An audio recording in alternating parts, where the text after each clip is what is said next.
Si avvicinano i festeggiamenti del Patriarca San Giuseppe, lei ha un appello da fare.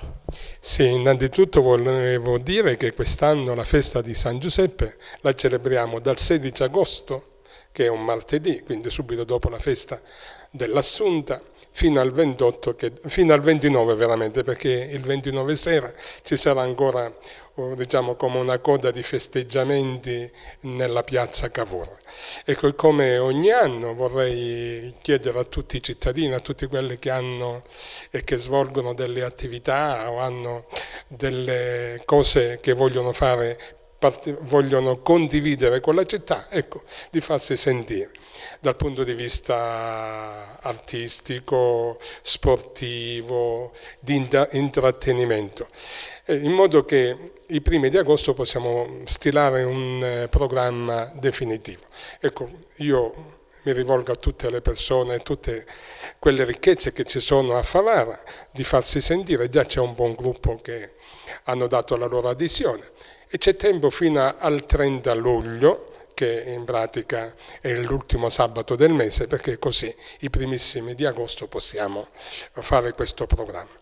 Le persone in cui si deve rivolgere, in modo particolare, vengono in Chiesa Madre, sono io, diciamo, il mio numero di telefonino è conosciuto, comunque lo posso ripetere, 327 187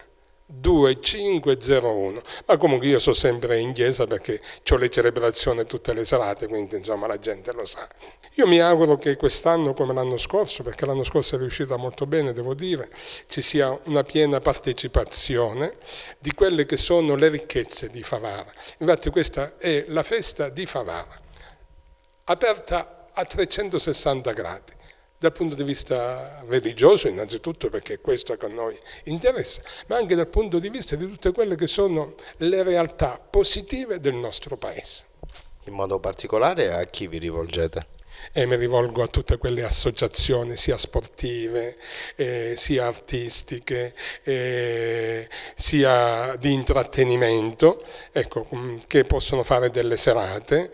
anche alle parrocchie, è chiaro, quelle innanzitutto, perché ci saranno anche dei momenti forti religiosamente, oltre che in chiesa, perché ci saranno sempre, come l'anno scorso, le due messe alle ore 18 e alle ore 20, in modo da dare la possibilità alle persone, secondo le loro esigenze, di partecipare ai momenti religiosi, sia, diciamo, anche altri momenti che svolgeremo direttamente all'aperto con tutta la cittadinanza.